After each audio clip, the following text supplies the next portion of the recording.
like to continue with saying a few words about what RAD is and how you can use it for your studies.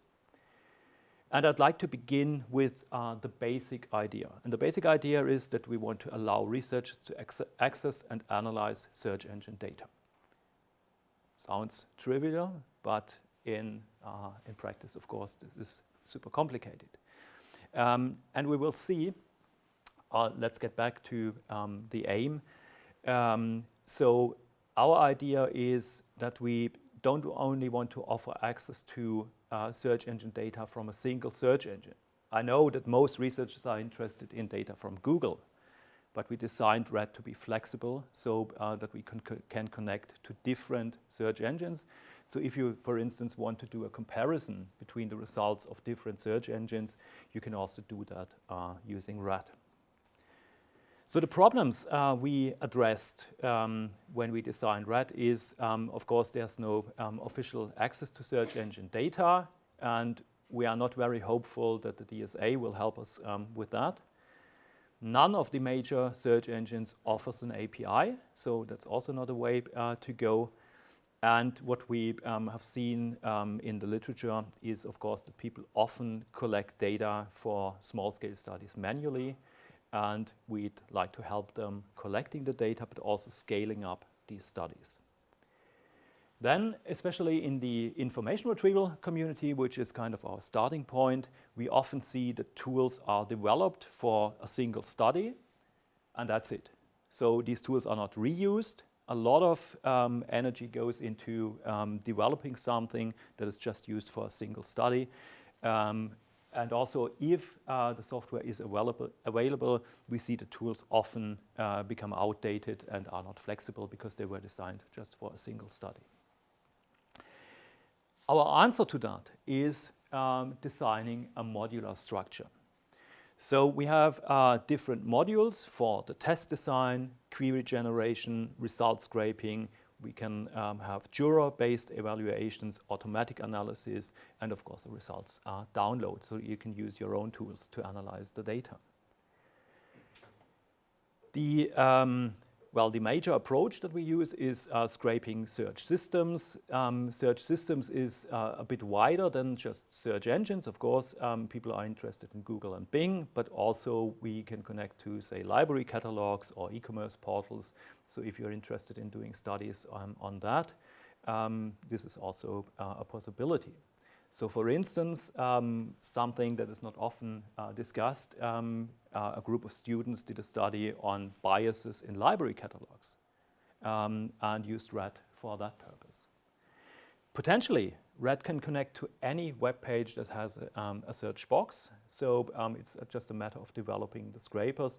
And as everything is modular, you can develop a scraper, for instance, and integrate it into RAD.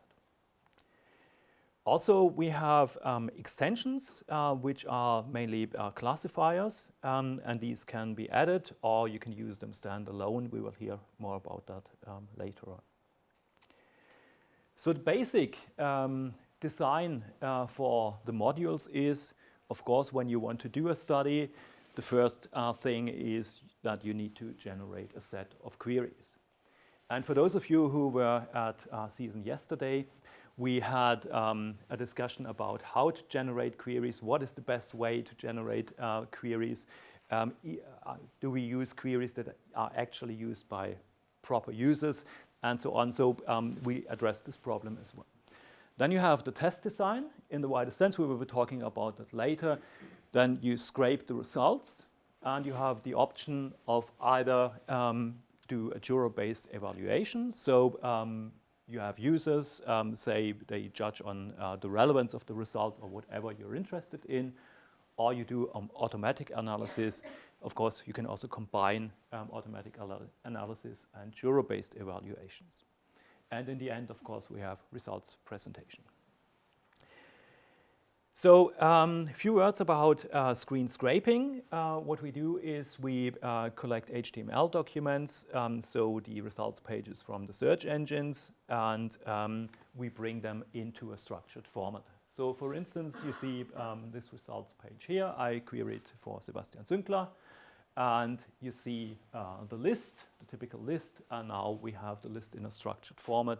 What is the title, the description of the result, the final URL, the precision, a timestamp, and so on. It goes nearly endlessly, the data we collect for the individual results.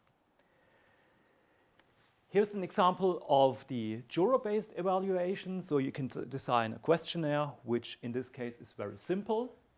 Is this a trustworthy page about Sebastian, false or true?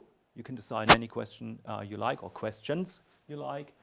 And you see a copy that we take of the HTML page.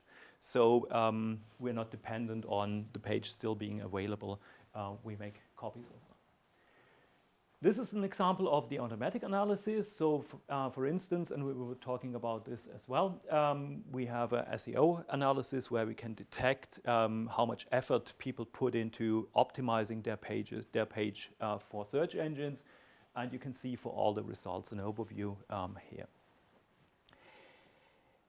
So I showed you the basic structure of RED, and now here in the diagram you can see what has already been added. So we have scrapers for web search engines like Bing, Ecosia, Google, DuckDuckGo, but also, and Sebastian will introduce that later, we have scrapers for AI answers and chatbots. This is a new feature.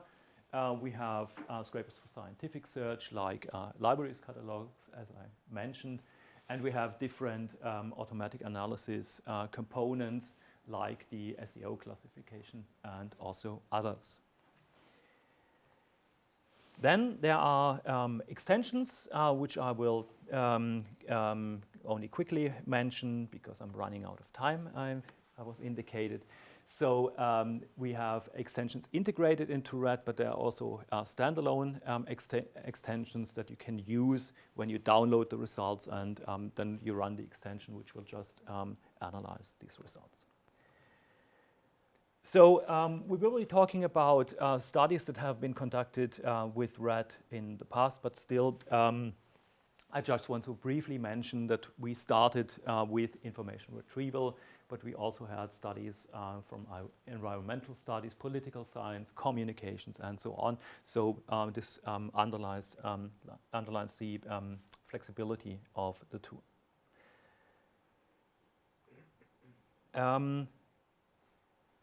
A very, very short introduction on the history of RED. RED was initially called the relevance assessment tool because we started with information retrieval evaluation. And you can see these two young men here who founded this already in 2009. And Sebastian and I discussed the first ideas when Sebastian was still a student. And I said, well, we have to pay someone to develop this tool. And he said, I can do it. And we're still here doing it, so that's really great.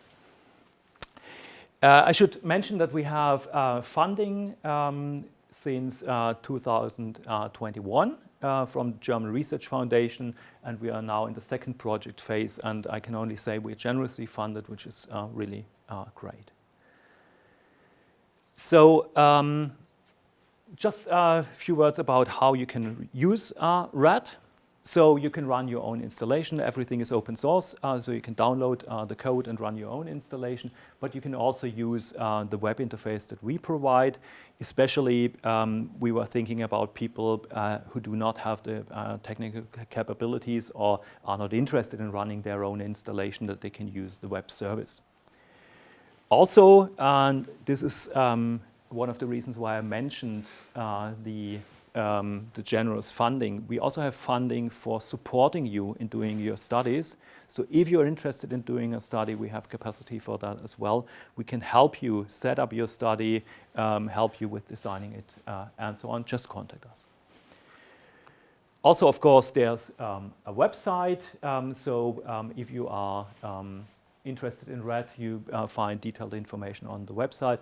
But also, if you are interested in contributing to RED as a developer, there are different options. Of course, scrapers and classifiers are simple things, or more or less simple things you can do. But also, if you're interested in contributing to the RED core, you're more than welcome to do so. So if you're interested as a developer to contribute, speak to Sebastian Sünkler. He's the guy who knows everything about the technical things.